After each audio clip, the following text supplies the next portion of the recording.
The Cougs get it done. 18-15, Matt Baiamonte and Mitch Harper breaking down the win. We sent out a question to you, Cougar Nation. Did Jake Retzlaff, he was 15 of 28, 202 yards, 1 TD, 2 picks, a lost fumble, quarterback rating of 111. Did he do enough on that final drive of the game, in your opinion, Cougar Nation, to be the starting quarterback next week against Wyoming? The texts are flowing in, Mitch. 6573 says, I think Bohanon would be better now. Retzlaff is good, but he doesn't do well under pressure, and turnovers are too costly. 8974, no. 3 interceptions and 1 fumble proves he hasn't learned anything from last year. What do you say about that quarterback position? To me, after that interception at the beginning of the third quarter, the first offensive series, I honestly thought that BYU was going to consider a quarterback change, because once LJ Martin went out of the game, it felt like the whole tone changed for BYU's offense. I mean, Retzlaff had a great start to the game. That connection with Mata'ava Ta'ase. Great throw. The deep ball to Keelan Marion that at first was an incomplete, but then was reviewed correctly, a completion. The pass to Swanson across, Great pull there, too. And Swanson, that was the guy we saw in spring that we just didn't see much in fall. He was a little bit banged up during fall. He looked good. But, so he gives you got the whole kind of Jake Retzlaff experience last night. But after that first interception in the second half, I thought that's the moment to go to Bohanon. And when Bohanon did not warm up at all, it just seemed like, hey, BYU was going to roll with him. Because it almost seemed too late in the fourth to just insert Bohanon after the second pick. I mean, I know Bohanon's an experienced vet, and he could have handled it, but it just felt like that might have been too much in that spot, because that wouldn't be setting up Gerry for success, in a way, if that makes sense. But Jake has got to perform next week, because the logo on the opponent's helmet next week is Wyoming, and if you have that stat line next week in Laramie, there's not going to be much forgiveness. You've got to take care of the football. He's got to live to see another day. He's got to take a sack instead of throwing an ill-advised ball that ends up as a pick. You can't do that stuff. You can't get too greedy, and those are the things that made Cougar fans, I feel, a little bit concerned about Jake winning the job, is that what happened in stretches last night. But then the good was he gets you a big play at the end. So, again, it was the full Jake Retzlaff experience, and he's got to get better from this.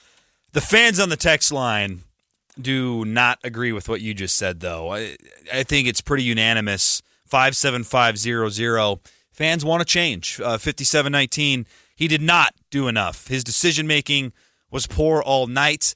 I'm a little contrarian here, Mitch. I think that game-winning drive was enough for him to be the starting quarterback next year.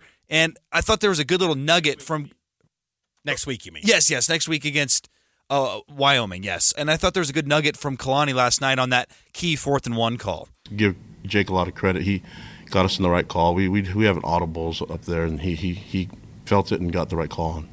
Big decision by Jake, because that ended up being the game-winning play. I felt like that SMU kicker was so money. Every single kick was right down the middle, and he had some depth. He had a leg on him.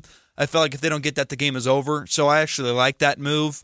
For Jake to get into that call and for that play to work and winning the football game, that's enough. But I do agree with you and with everyone else, which is if you have one more boneheaded turnover, you got to try the next guy, because when are you going to learn? 9 fumbles in 6 starts. That's not even including the pick 6. That's not including the 2 picks in this game.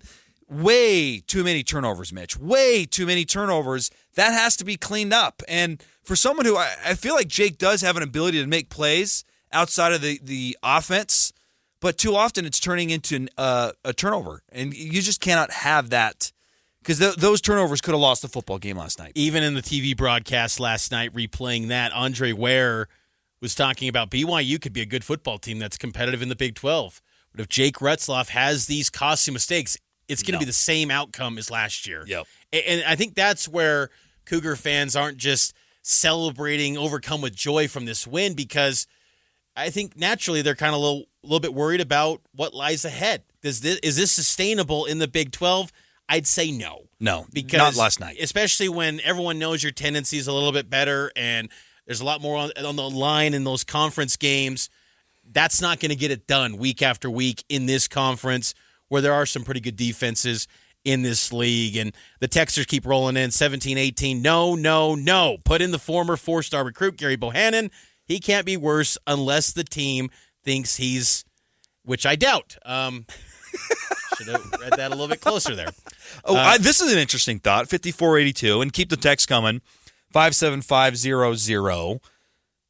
We're asking, did Jake do enough on that game-winning drive last night to remain the starting quarterback heading into Laramie, Wyoming? 5482. In my honest opinion, Jake does not demonstrate a strong return on investment. Too risky, minimal impact the majority of the game. Why not Gary or even McKay Hillstead?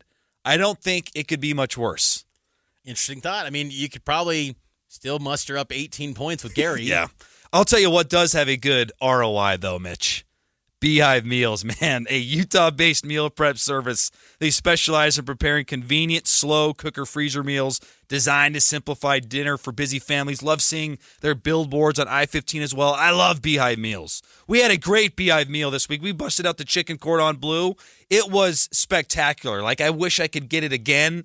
The quality is great. The convenience is great. My ROI on Beehive Meals is sky high, Mitch. No doubt. And what makes Beehive Meals great is that they're also connected to BYU. Yep. So the athletes, they're a proud meal prep partner of BYU athletics. So a lot of the Olympic sport teams, Beehive Meals is giving them these meal prep options. You think about I love the Bang Bang chicken. That one's great.